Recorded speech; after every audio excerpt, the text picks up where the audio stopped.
Boa noite a todos. Estamos aqui para mais uma correção do exame de ordem de número 38 da UAB.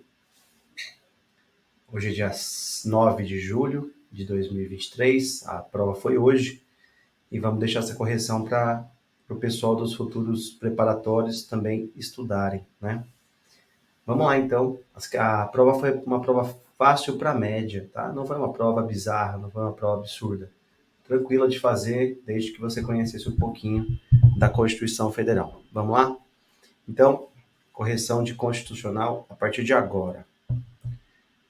6 questões, é a primeira vez que a gente tem 6 questões na prova também. Tínhamos 7 até a prova passada, e a partir de agora temos, então, 6 questões por conta da inserção das matérias de previdenciário, eleitoral e financeiro. Ok, vamos lá. Questão 11. Vou grifando aqui o que é importante, tá? O presidente da República, após ouvir os Conselhos da República e Defesa Nacional, decretou aqui, ó, estado de defesa em parte da região centro-oeste do país que for atingida por calamidade de grandes proporções. O Congresso Nacional, 12 horas após a veiculação do decreto, tomou ciência da justificativa que levou o presidente a decretar estado de defesa. Sob a hipótese, segundo o sistema brasileiro, a assinale é correta. Aqui tem que lembrar que o presidente da República decreta o estado de defesa, o presidente da República decreta o estado de defesa e, posteriormente, ele é submetido à aprovação do Congresso Nacional. O Congresso não autoriza, o Congresso aprova posteriormente. Então era só lembrar isso, né? O decreto tem efeito imediato, estabelece as medidas restritivas em parcela localizada do território nacional, e aí, então, era suficiente isso para matar essa questão, uma questão fácil, né? Basicamente, lá no artigo 49, nos idos do inciso 3 da Constituição, você consegue achar essa resposta. Vamos lá. Letra A. O procedimento apresenta uma inconstitucionalidade formal, pois a decretação exige aprovação prévia do Congresso. Não. B. O decreto encontra-se correto, pois, diferentemente do estado de sítio, o estado de defesa dispensa qualquer manifestação. Também não dispensa, exige, mas posterior. C. O ato de decretação somente poderia passar a vigorar na região após prévia normatização. Não, tem efeito imediato. E D. O gabarito. O procedimento utilizado pelo presidente da República converge com aquele que é constitucionalmente exigido, já que a decretação do estado de defesa não exige a aprovação prévia do Congresso Nacional. A aprovação é somente posterior. Ok? Fechado? Questão fácil, hein? Tranquilaça. Então, é a questão 11 da prova branca, tá bom, pessoal? 12. Com grande adesão da população, o prefeito do município Delta, situado no estado membro Alfa, declarou a independência do seu território municipal, criando um novo país. Então esse cara é ousado, né? É como se o prefeito de Campinas falasse, olha, a partir de agora Campinas virou país, viu? E assim, ponto final. Claro que não pode, né? Todos vocês estão cansados de saber que não existe no Brasil o chamado direito de secessão, ou seja, não se admite que um Estado-membro ou um município que tem autonomia se tornem soberanos e virem um país. Isso não se aceita no texto constitucional. Decorre do próprio princípio da federação, né? A forma de Estado federativa. Enfim, assustado com a rapidez do processo, o presidente da República, após ouvir o Conselho da Defesa Nacional, sem perda de tempo, decidiu decretar a intervenção federal no município. Ato contínuo, submeteu o decreto ao Congresso Nacional, que o aprovou, também de forma célere, por unanimidade. Sobre o decreto interventivo federal, segundo o texto constitucional, a assinale é correta. Olha, pessoal, é importante vocês saberem que a intervenção federal é a intervenção da União nos estados. A intervenção estadual é a intervenção dos estados nos municípios. Então, aqui, a gente teve o caso da intervenção da União no município. Não pode. A única exceção que acontece no texto constitucional é a intervenção em municípios da União, em municípios localizados no território federal. Mas não era isso que a questão mencionou. Portanto, embora o município devesse realmente sofrer intervenção, não seria da União a intervenção. E por isso, esse decreto viola a Constituição Federal. Então vamos lá. A Constituição veda de forma cabal o direito de secessão, sendo o decreto constitucional. Não, o decreto é inconstitucional porque não poderia sair da União, tinha que sair do Estado. B. O ato de insurreição traz consigo grave comprometimento da ordem pública, o que aponta para a constitucionalidade do decreto. Não. C. Como o Delta está situado em um Estado-membro, porque se fosse em território poderia, não há previsão constitucional para a decretação de intervenção federal. Tá certo, não há. A intervenção foi incorreta. D. O fato da decisão presencial não ter sido antecedida de requisição do Supremo indica a invalidade do decreto. Não, não é por isso. Não é por isso. Nesse caso, a intervenção seria automática, né? Não dependeria de requisição do Supremo. Ok? Beleza. Questão 12, letra C, prova branca. Tranquila também essa questão, hein? Questão 13. Essa é um pouquinho mais chata, mas nada demais. Preocupado com a qualidade da educação básica. Então, a questão aqui tem a ver com educação, vejam.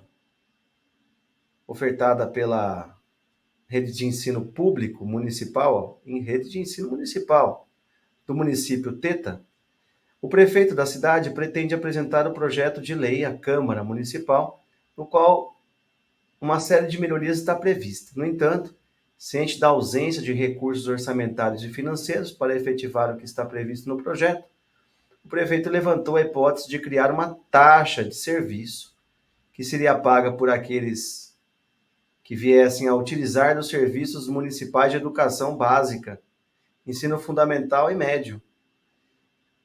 Vejam, aqui já tem um problema, né?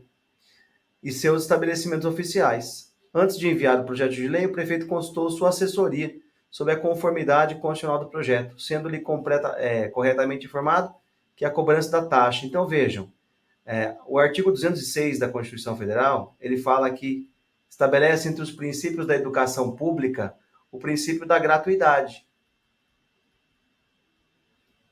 Gratuidade. Se a educação pública obrigatoriamente é gratuita, essa taxa municipal que estabelece a cobrança obrigatória para quem vai usar o serviço de educação é uma taxa inconstitucional, ela viola a Constituição. Então era só lembrar, né, que a educação, também a saúde é assim, a educação pública e a saúde pública são gratuitas, né? A saúde, a gente aprende até lá em previdenciário, na Seguridade Social. A educação é mais focada aqui no constitucional, tá? 206. Ok, então, a partir disso, a gente tem, vamos lá, letra A, caracteriza efetiva violação à ordem constitucional, posto ser o acesso gratuito à educação básica um direito subjetivo ou um direito de todos, previsto lá no artigo 206. Portanto, A é o gabarito já. Letra B, poderia ser exigida? Não. Letra C, apenas poderia ser exigida? Não poderia. E D, poderia ser exigida. Então, aqui não tem nem como continuar respondendo, porque no começo da alternativa você já vê que está errada. Não tem nem como continuar. Beleza, pessoal? Questão 13, um pouquinho mais, um grauzinho mais de dificuldade, mas nada demais também. Dá para levar. 14. A lei YYY do município Alfa revogou adicional por tempo de serviço, abolindo por inteiro com efeitos retroativos absolutos. Então veio uma lei que acabou com o adicional por tempo de serviço dos servidores, o ATS. Além disso, estabeleceu as regras para que os servidores não só deixassem de receber o adicional, como também para que devolvessem todas as quantias por eles recebidas junto à ATS. A medida foi justificada sob o argumento de que haveria significativa economia na despesa pública, por isso seria possível aumento de investimento em saúde e educação. Os servidores, por sua vez, alegaram clara violação ao direito adquirido e o ato jurídico perfeito em relação à determinação da devolução de valores já recebidos. Sobre a questão em discussão, segundo o sistema brasileiro, a assinale é correta. Vejam, nesse caso, a gente tem aqui um adicional de tempo de serviço. Então, a gente tem uma lei 1 que estabelece o ATS, adicional de tempo de serviço. Os servidores preencheram os requisitos e já adquiriram o direito. E aí vem uma lei 2 e revoga ou pretende revogar a lei 1. Lei 2 revoga a lei 1. Claro que os servidores que já preencheram o direito adquirido, que já tinham o ato jurídico perfeito de completar aquela situação fática no momento da sua vigência, da Lei 1, não podem perder esse direito. Isso é o princípio da segurança jurídica. A lei não retroagirá para atingir o ato jurídico perfeito, o direito adquirido e a coisa julgada. Artigo 5º, inciso 36 da Constituição Federal. 36 da Constituição. Então, vamos lá. 14. Letra A. A lei YYY apresenta indiscutível interesse público. Portanto, a retroatividade é válida? Não. B. A garantia ao direito adquirido não se aplica a normas municipais. Claro que se aplica. Né? Direito adquirido é adquirido por qualquer lei. C. A retroatividade absoluta fere o texto constitucional. Fere mesmo. Pois afeta situações já consolidadas, já constituídas e exauridas em momento pretérito. Pronto. C é o gabarito. D. O direito adquirido pode ser desconsiderado. Claro que não. A lei não poderá prejudicar. Vou repetir. O direito adquirido, o ato jurídico perfeito e a coisa julgada. Tá? Beleza. 15 da prova branca.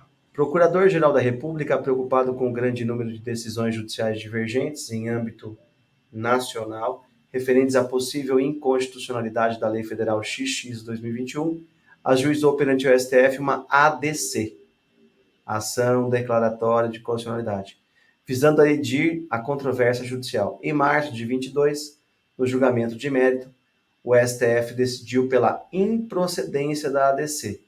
Se a ADC é improcedente, equivaleria a uma procedência da ADI, porque elas são ações com sinais contrários, referente à Lei Federal XX 21. No entanto, você, como advogado de uma determinada causa, deparou-se com a seguinte situação. Em desfavor do seu cliente, um TRF competente, mantendo a decisão proferida pelo juiz federal responsável pelo caso, deu aplicação à Lei Federal XX 21, que já foi considerada inconstitucional em razão da improcedência na ADC, que já foram objeto de ADC, apreciada pelo STF em março de 2022. Diante de tal contexto, assinale a opção que apresenta a medida judicial a ser utilizada para preservar a eficiente e célere, de forma eficiente e célere, o interesse de seu cliente. Na verdade, a Constituição fala que, para preservar a eficácia das decisões do STF no controle concentrado, aí a prova deu a dica para vocês, para quem percebeu, caberia, então, a reclamação constitucional. Então, sempre que um efeito ADC, ADI, ADPF, sempre que elas tiverem o seu descumprimento, contra o descumprimento de decisão no controle concentrado, e também vale para a súmula vinculante, o remédio, que a gente chama de remédio constitucional, é a reclamação constitucional. Então, só achar, né? Só lembrar disso e achar o gabarito. Formular representação ao PGR, não. Interpor recurso especial, nada a ver. C. Ajuizar reclamação perante o STF em relação à decisão do TRF. É isso aí. C é o gabarito. D. Formular representação ao CNJ, não. O remédio cabível contra o descumprimento de decisão no controle concentrado ou súmula vinculante é a reclamação. Pronto. Fácil. Essa também uma questão considerada fácil, tá? Questão 16. Última de constitucional. José foi eleito deputado estadual por determinada estado da federação. Uma semana após sua posse e fora do recinto da Assembleia Legislativa do seu respectivo estado, o deputado encontra João, candidato não eleito, e seu principal opositor durante a campanha eleitoral, vindo a agredi-lo, causando-lhe lesões corporais gravíssimas, cuja persecução em juízo é iniciada mediante denúncia do Ministério Público. Diante de tal contexto, levando em consideração as imunidades parlamentares, no caso estadual, porque é deputado estadual, de acordo com o direito constitucional, assinale correta. Então, o que ele quer de vocês aqui? Ele quer de vocês aqui a ideia de que o deputado estadual, que tem as mesmas garantias do deputado federal, ele tem a imunidade parlamentar em relação às opiniões, palavras e votos. Não era essa a questão, porque não falava de opinião, palavra e voto. Ele deu porrada no outro, agrediu fisicamente, lesão corporal gravíssima. Vai responder por esse crime. Mas como foi após a diplomação, se está após a posse, né? Claro que foi após a diplomação. A posse acontece depois da diplomação. Então, se ele cometeu o crime após a diplomação e esse crime tem a ver com a função, que tem a ver com a função, foi agredir um opositor, né? Um opositor eleitoral aí. Nesse caso, é possível a sustação do processo pelo Poder Judiciário. Se a Casa, claro, parlamentar assim decidir. A Casa Parlamentar é a Assembleia Legislativa. A mesma coisa acontece com a Câmara dos Deputados e o Senado Federal. A Casa Parlamentar pode decidir sustar processo daquele parlamentar, que aí então vai ficar paralisado o processo até terminar o mandato. Pronto, é isso. Era saber isso. Matava a questão. Então vamos lá. Letra A. Em relação à imunidade formal de processo, recebida a denúncia oferecida contra o deputado estadual José por crime cometido após a posse. A Constituição fala após a diplomação, mas tudo bem, a diplomação vem antes da posse. A Casa Legislativa, a que pertence o parlamentar, poderá apenas sustar a tramitação da ação penal, tá certo? É isso aí. Mesma coisa que acontece em relação ao deputado federal e senador, tá? Então a questão 16 é a letra A. Vamos só corrigir as demais para ver o que está errado. Por gozar da mesma imunidade material, inviolabilidade parlamentar de deputados federais e senadores, o deputado não poderá ser, não é isso, né? Ele poderá ser responsabilizado porque a material é opinião, palavra e voto, não tem nada a ver com dar porrada nos outros. C. Em relação à imunidade formal, o deputado está sujeito a julgamento judicial pelo crime comum cometido, desde que a análise da denúncia oferecida contra ele seja autorizada pela Casa. Não, isso aqui é muito antigo, né? Já faz tempo que a Constituição não exige autorização da Casa para começar o processo. Não é assim. E D, por não possuir as mesmas imunidades formais de deputados federais, eles possuem, já está errado, nem precisa continuar lendo, a letra D está errada por isso. Portanto, questão 16, prova branca, letra A. Espero que tenham ido bem, uma prova, como eu disse, de fácil para médio, mais fácil do que médio, mas deu para vocês, eu acho, que irem bem. Beleza? Espero que tenham sucesso. Até a próxima correção. Até a próxima revisão. Um abraço a todos.